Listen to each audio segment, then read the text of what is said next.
বিশাল করে আমার আল্লাহ তাআলা রাহমাতুল লিল আলামিন সহ অন্যান্য নবীদেরকে এমন একটা দোয়া করার অধিকার দিয়েছিল, দোয়া করলে আল্লাহর কাছে কবুল হয়ে যায়। আমার নবীকেও দোয়াটা করার অধিকার দিয়েছিলেন। নবী আমার বলেন, দোয়াটা করার সুযোগ থাকার পরেও আমি নবী দোয়াটা দুনিয়ায় বসে করি নাই। কেন করি নাই জানো? আমি ওই নবী দোয়াটা কিয়ামতের ময়দানে আমার উম্মতের শাফাআতের জন্য রেখে দিয়েছি। নবী কারে কইছি না, আমার নবী তো আজ মদিনায় বসে কান্না করে। ও মুসলমান, কিয়ামতের ময়দানে নবী কাঁদবেন সারাটা জীবন। আমার নবী মদিনায় বসে কান্না করেন, আমার নবী কান্না করেছেন জীবিত থাকা অবস্থায়।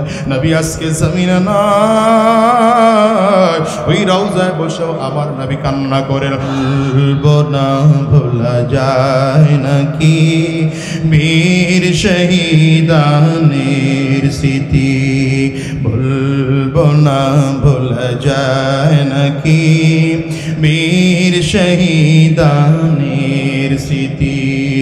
রক্ত দিয়ে জীবন দিয়ে, রক্ত দিয়ে জীবন দিয়ে জ্বালালে দিনের বাতি, ভুলবো না, ভোলা যায় নাকি বীর শহীদানের স্মৃতি।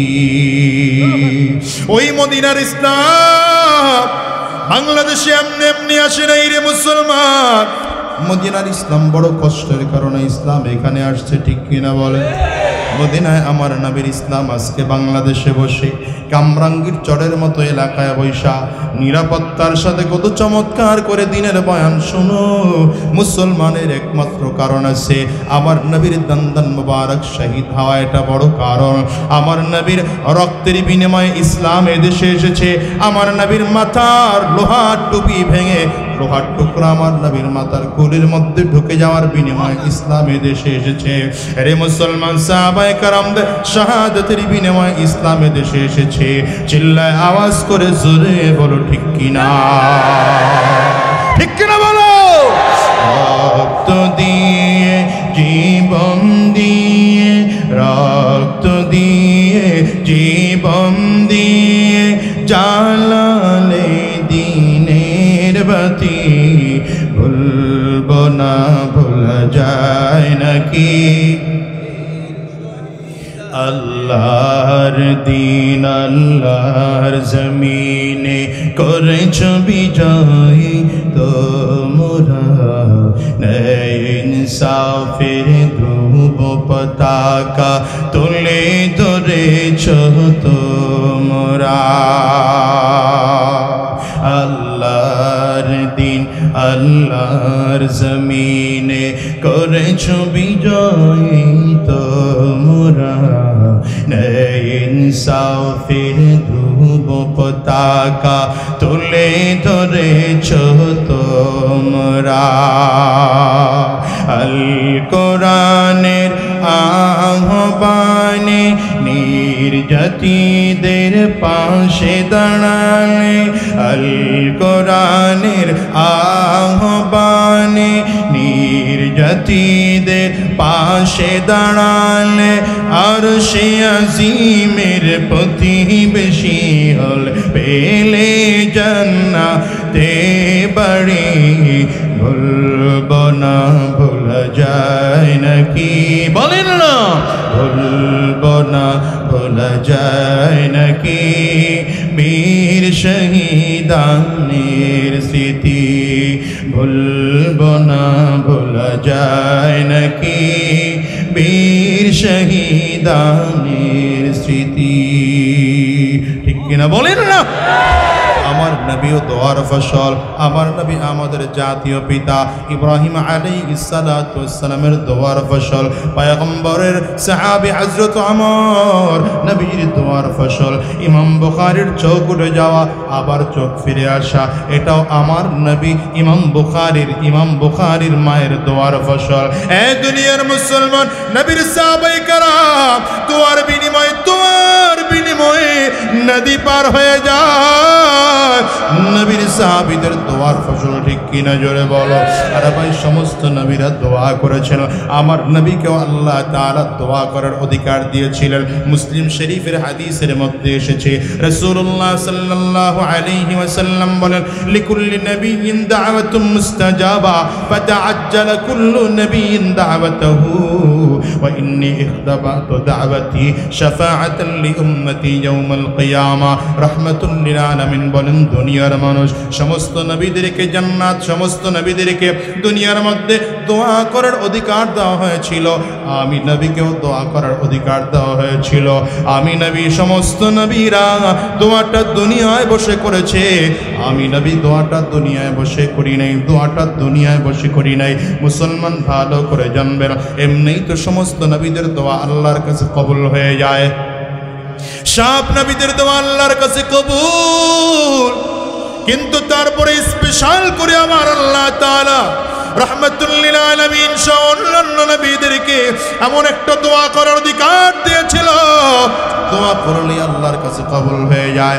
আমার নবীকেও দোয়াটা করার অধিকার দিয়েছিলেন। নবী আমার বলেন, দোয়াটা করার সুযোগ থাকার পরেও আমি নবী দোয়াটা দুনিয়ায় বসে করি নাই। কেন করি নাই জানো? আমি ওই নবী দোয়াটা কিয়ামতের ময়দানে আমার উম্মতের শাফাআতের জন্য রেখে দিয়েছি। নবী কারে কইছি না, আমার নবী তো আজ মদিনায় বসে কান্না করে। ও মুসলমান, কিয়ামতের ময়দানে নবী কাঁদবেন সারাটা জীবন। আমার নবী মদিনায় বসে কান্না করেন, আমার নবী কান্না করেছেন জীবিত থাকা অবস্থায়। নবী আজকে জমিনে নাই, ওই রওজায় বসেও আমার নবী কান্না করেন। হাদিসের মধ্যে আসছে, কিয়ামতের ময়দানে সব মানুষগুলো উলঙ্গ হয়ে উঠবে, আমার নবীর পরনে কাপড় থাকবে। সাহাবায়ে কেরাম ফেরেশতারাও তাকিয়ে তাকিয়ে দেখবে আমার নবীর ডান সাইডটা কাদা মাটি মাখা। রাহমাতুল লিল আলামিনের জিজ্ঞাসা করবেন, পয়গম্বর আপনার ডান সাইডটা কাদা মাটি মাখা কেন? রাহমাতুল লিল আলামিন বলবেন, আমি আমার উম্মতের জন্য কবরে বসে ঘুমাইতে পারি না, আমার উম্মতের জন্য কান্না করেছি। আমার আল্লাহ তাআলা ওইখানে একটা কাদার দাগ আমার শরীরের মধ্যে লাগায় দিছে। মুসলমান, মহাব্বত করো তো আমার নবীরে, মহাব্বত করো। চিল্লায় চিল্লায় বলো ঠিক কিনা, আরো জোরে বলো ঠিক কিনা, আওয়াজ করে বলো ঠিক কিনা। আমেরিকায় যাও, চাইনিজ যাও, Japan, German, Indonesia, France, Malaysia, বলো বলো মুসলমান বলো, আমার নবীর রওজায় যাইতে মনে চায় কি চায় না? দুইটা হাত উঁচা করে বলো, আওয়াজ দিয়ে চিল্লায় ডাক দাও আল্লাহ,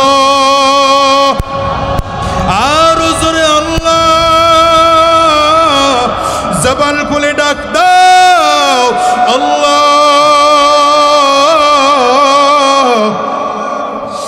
দয়ার মালিক,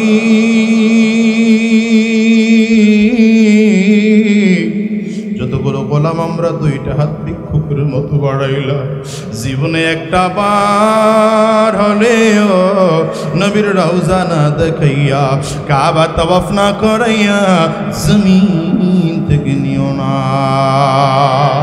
আওয়াজ করে জোরে বলো না আমিন, আরো জোরে বলেন না আমিন। से देखा नहीं है मगर हमने आँखों से देखा नहीं है मगर उनकी तस्वीर सीने में मौजूद है, जिसने लाकर कलामे इलाही दिया, जिसने लाकर कलामे इलाही दिया, वो मोहम्मद मदीने में मौजूद है।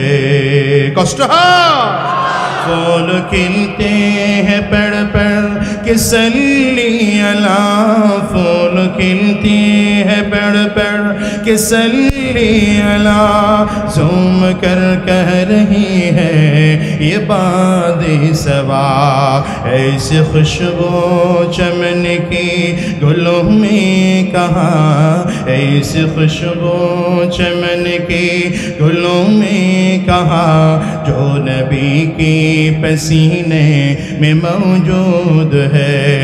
हमने आँखों से देखा नहीं है मगर हमने आँखों से देखा नहीं है, मगर उनकी तस्वीर सीने में मौजूद है। हमने माना कि जन्नत बहुत है हसी, हमने माना कि जन्नत बहुत है हसी, छोड़कर हम मदीना न जाए कहीं ऐसी, हाँ छोड़कर हम मदीना न जाए कहीं, यूँ तो जन्नत में सब है। बुझेनনি কিছু বুঝেননি মিয়া? अरे कभी कहे जन्नतेर मध्य सब आछे, मदीना तो नहीं, मदीनाय तो जन्नत आछे। यो तो जन्नत में सब है, मदीना नहीं, यो तो जन्नत में सब है, मदीना नहीं, और जन्नत मदीने में मौजूद है। हमने आँखों से देखा नहीं है, मगर हमने आँखों से देखा नहीं है, मगर उनकी तस्वीर सीने में मौजूद है। जिसने लाकर कलामे इलाही दिया, जिसने लाकर कलामे इलाही दिया, वो मोहम्मद मदीने में मौजूद है। मुसलमान बोलो पागल होले हबो का? আঙ্গুলটা উঁচা করে বলো এক নম্বরে হব কার? আর জোরে বলো কার? দ্বিতীয় নম্বর ভালোবাসবো আমার নবীরে, চিল্লায় বলো দ্বিতীয় নম্বরে ভালোবাসবো কারে? আরো জোরে বলেন কারে কারে কারে? মুসলমান সাহাবায়ে কেরাম নিজেরও নবীর কাছে আসতেন, নিজের ছোট ছোট বাচ্চাদেরকেও নবীর কাছে নিয়ে আসতেন। রাহমাতুল লিল আলামিনের কাছে ছোট্ট বাচ্চা তালহা, এই তালহা রাদিয়াল্লাহু আনহুর বয়স মাত্র 7-8 বছর, বাবার সাথে রাহমাতুল লিল আলামিনের দরবারে চলে আসছেন। বাবা ছোট্ট বাচ্চারে দূরে বসায় রেখা রাহমাতুল লিল আলামিনের সাথে কথাবার্তা বলতেছেন। কথাবার্তা শেষ হয়ে গেলে বাড়িতে যখন বিদায় হয়ে যাবেন, বাড়িতে রওনা করবেন, ছোট্ট বাচ্চাটা বাবার হাত ধরে বারবার করে টান দেয়। বাবা নিচের দিকে তাকায় বলে, কি রে বেটা কি হলো তোর? ছোট্ট বাচ্চা ডেকে বলে, আব্বু হাত আমার কেন ধরে রাখছো? এতক্ষণ তুমি আমার নবীর পাশে বসে বসে বসে তুমি কত চমৎকার করে কথাবার্তা বলেছো, আমার কি আমার নবীর সাথে কথা বলতে মনে চায় না? হাতটা আমার একটু ছেড়ে দাও,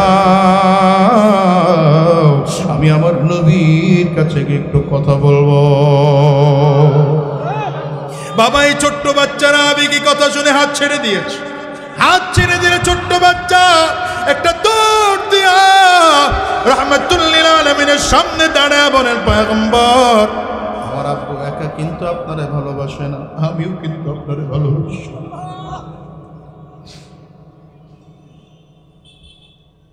নবী আমার আব্বু শুধু আপনারে একা ভালোবাসে না, আমিও কিন্তু আপনারে ভালোবাসি। এতক্ষণ আমার আব্বুরে অনেক সবক আপনি দিয়েছেন, নবী আমার একটা সবক আপনি দেন।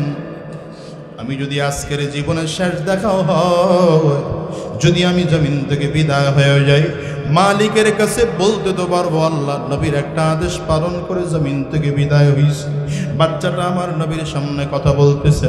ছোট্ট বাচ্চাকে পরীক্ষা নেওয়ার জন্য আমার নবী ডেকে বললেন, বাবা এক কাজ কর, তোমার কবরের মধ্যে যে ছুরিটা আছে, যাও যাও এই ছুরিটা বের করে তোমার বাবার মাথা কেটে আমার সামনে হাজির করে দাও।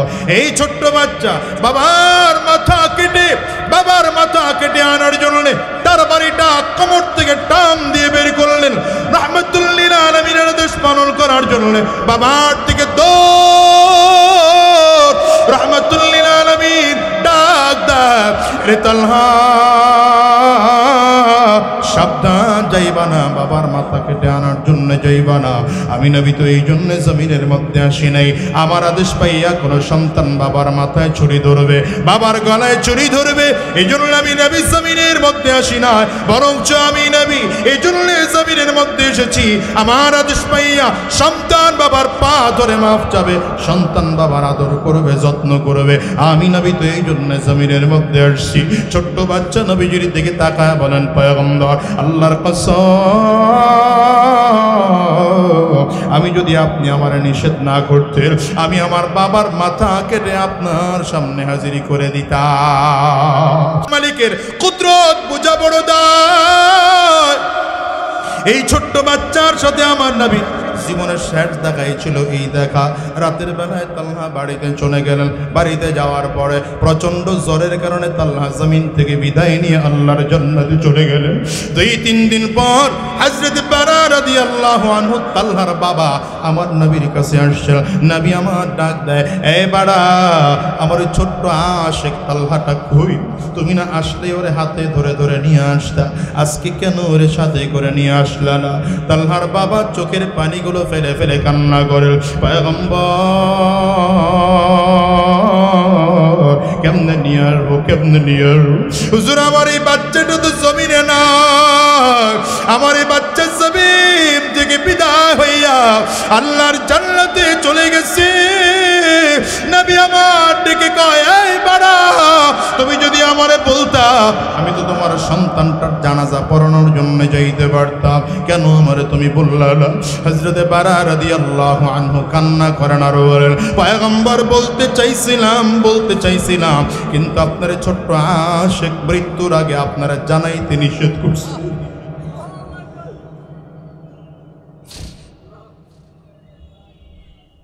আপনার এই ছোট্ট আশিকটা আপনারা জানাইতে দেয় নাই।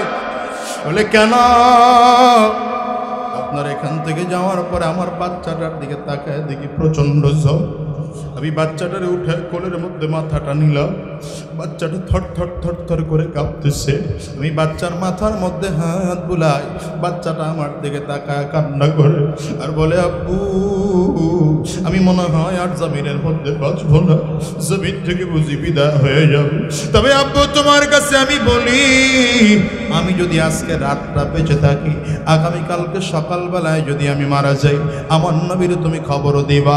নবী যেন এসে আমার জানাজা পড়ায় দেয়, আমার নবী যেন নিজের হাতে আমার দাফন দিয়ে কবরের মধ্যে রাখে। কিন্তু বাবা, আমি যদি সকাল পর্যন্ত বেঁচে না থাকি, আমি যদি রাত্রিবেলায় মারা যাই, সাবধান আমার নবীর খবর দিবা না,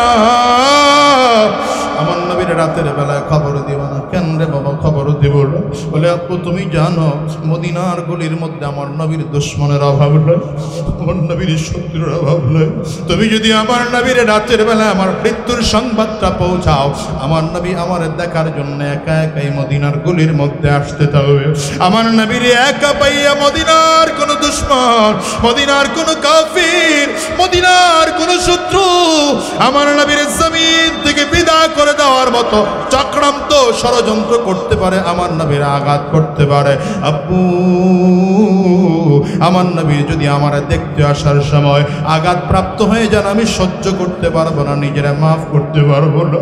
আব্বু আমার নবীর রাতের বেলায় খবর দিবা না। হুজুর আমি এই জন্য রাতের বেলায় আপনারে খবর দেই নাই। কামরাঙ্গীর চরের মুসলমান, আমি তোমাদের কাছে জানতে চাই, মাত্র 7-8 বছরের বাচ্চা এই তালহার কলিজার মধ্যে যদি আমার নবীর জন্য এত মায়া থাকে, এত মায়া থাকে, আজকে 16 কোটি মুসলমানের দেশে নবীর প্রতি কি এতটুকু মায়া নাই? 92 ভাগ মুসলমানের দেশে আমার নবীর জন্য কি এতটুকু মায়া নাই? আজকে 92 ভাগ মুসলমানের দেশে, যেই দেশের অধিকাংশ জনপ্রতিনিধিরা মুসলমান, যেই দেশে 92 ভাগ মুসলমান বসবাস করে, সেই দেশে আমার নবীকে নারী নবী বলে গালি দেওয়া হয়, আমার নবীকে চরিত্রহীন বলে গালি দেওয়া হয়, আমার নবীকে ধর্ষক বলে গালি দেওয়া হয়। শুধু তাই নয়, আমার নবীকে যারা শেষ নবী মানে না, ওই কাদিয়ানির প্রেতাত্মারা, কাদিয়ানির অনুসারীরা কুড়িগ্রামের মতো জায়গায় ইজতেমা করার সাহস দেখায়। চিল্লা জোরে বলো ঠিক কিনা? মুসলমান শুনে রাখো, শুনে রাখো, আমার নবীর ইজ্জত